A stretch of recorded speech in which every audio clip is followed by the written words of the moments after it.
wanted to do some tackle organization stuff today. So I'm going to show you what I did here. So this up here, I got tackle everywhere. It's just tackle just everywhere. Tackle, it's ridiculous. Okay, so this right here is the Plano Edge. Excuse my shadow, but you know, I'm doing GoPro. So this is the Plano Edge terminal tackle box. As you can see through the top, you can see all the terminal tackle. I got my big hooks up top, nail weights, small drop shot type hooks, Neko hooks, Ned rigs, and things like that. I got some tube hooks there, some really big gauge hooks there, and some other random stuff. So you can see how they put this labeling system here, and they got this labeling system in the front. So what I'm going to do,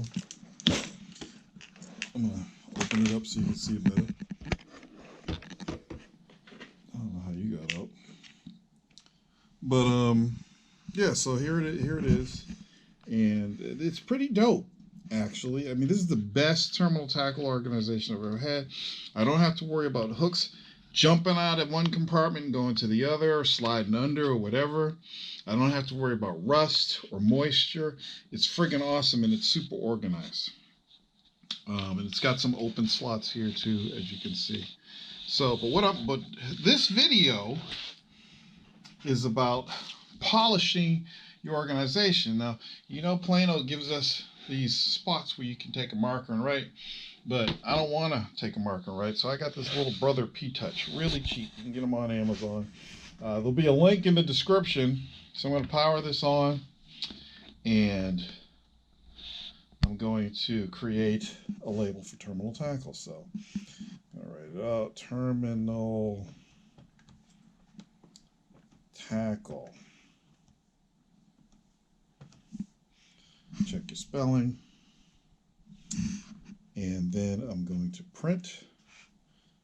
Just going to print it out. If you guys like organize your tackle and you don't have a little Brother P-Touch, you're missing out. So I'm going to cut this out. And there it is. It's a little wider than I need it to be. So I'm going to trim the sides and stick it on the box. Hold on. So I've made the label smaller, and when you peel the backing off, it curves because it's on a rolled. It's rolled up. So when you take the backing off, it'll curve. And I'm going to stick this right here. So give me a couple seconds. I'll lay it across.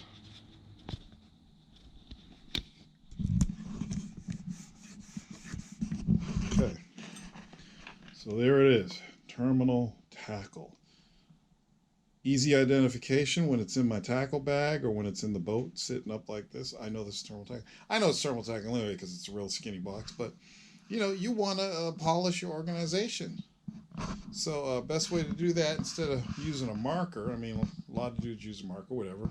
It's cheap, but I like it to be polished. So I got a little Brother P-Touch printer, and I'm going to do that on all my Plano Edge boxes. And you can see the unit's really small. The Brother refills are cheap, runs on batteries. You can get a power adapter if you want, but it's not necessary. So the other thing I wanted to tell you guys, a lot of people have went out and bought these since my video. As you can see, I got a lot of them here. And before, on the other video, we talked about this and how these, when you put your lipless, your lipped square bills in here, how the heads poke up. There is a break-in period, I've discovered. So these are now sitting in here perfectly. But as you can see, it creates that gap where the crankbait was. So you sit it just back in the gap. When they're new and you push them down, you'll notice that their heads pop up and everything. But after you close the hood and they sit in there for a while, they kind of break in. and then they sit perfectly. But you know, a little gap gets created, but then you use that gap to stick it in there. So I don't know if Plano's watching this video. In fact, I'm going to send him this video. I have an idea to make this box even better. So you saw the extra large crankbait box. The extra large crankbait box is deep. So the extra large crankbait box, you can stick all your things in there. They don't really have to, there's no break-in period. They don't have to stretch the plastic out as much, and it just works. So why not take this box and make it more like this box? So I would say maybe cut this in half, make it about half the size of this, and make the plastic teeth about half the size. And once you get the smaller footprint, then you can take your square bills and stick them straight up and down like you can your extra large crankbaits. So I think if they just make the footprint, now how did I get that? Anyway, that's stuck now. I'll figure that out. If they make the footprint of this smaller, so you can stick your small crankbait straight up like this, I think it'll be a lot better for people. A lot of people are having trouble with this when they first get it. Again, as you saw in my other video, they push it down, the heads pop up, push it down, heads pop up. But after a while, they just sit there perfectly. So again, with the lipless, it's perfect.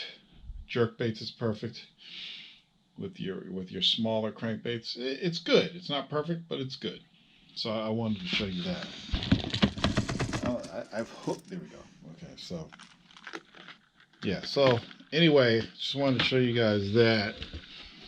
For those of you who got some of these Plano and have questions, I see a lot of people posing questions in the comment sections of the videos.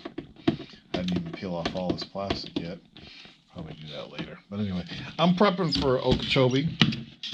Ed will be there with us this year, so that's going to be fun.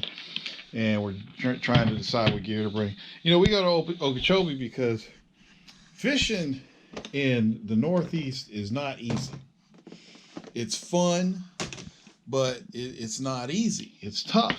And when we do catch fish, we catch 2-pounders all day. You know, we see a 3-pounder, we're happy. I think the biggest fish we've seen since we've been here that we've actually caught is 5 pounds. And nothing more than that. It's really tough to find really big fish in the cold Northeast. So that's why we take these trips to other places like Okeechobee. You know, so we're going to Okeechobee to try to get that big fish. And it's funny because I go to ICAST and I always ask the pro anglers if they've ever fished in Massachusetts. They always say no. They've never fished in Massachusetts. You know, and their reactions are freaking hilarious. So while I was at the show, interviewing Mark Daniels Jr. and Jacob Wheeler, I asked them if they ever fished in Massachusetts, and it was just funny seeing their responses. And, you know, listening to them talk about tough fishing. So here's a couple of clips of them I have from ICAST of 2019. So, you ever fished Massachusetts? what's that now? Massachusetts. You ever fished in Massachusetts? No, I haven't. Yeah, it's the toughest place in the country. It is. It's crazy because there's not like a whole lot of water, right? There's water there, but it's heavy vegetation, and it's, you know, we get the 4 seasons, so you know you get stunted bass. You got some big ones out there, but it's just a tough fish. Charles River is the bomb, though. Really? Yeah, and it's the best place to get stripers. Cape Cod. Yep. Hands down. See, I grew up in Indiana, and Indiana's the same sort of deal. It's so tough. It's tough to catch them there. A lot of pressure on our lakes. I can't believe, coming from you, I can't believe that. Yeah. It's tough for you. Tough. Oh, I'll tell you how tough it is. On the Ohio River, I fished a BFL there when I was 17, 18. I had 2 bass. I had 2 bass weighed 3 pounds, 14 ounces. Bet you've never fished there. I ain't never been. Nobody ever fishes there. I know they got bass. Yeah, it's a tough What y'all got, the place Connecticut River or something up there? Well, we fish the Charles River. There's a lot of lakes we fish. Lots of heavy vegetation. It's really tough. Oh, yeah. 4 seasons. There are big bass, but your average bass is going to be 1.5 to 2 pounds. Oh, yeah. You catch a 3-pounder, you're having a good day. You got a good one. Yeah.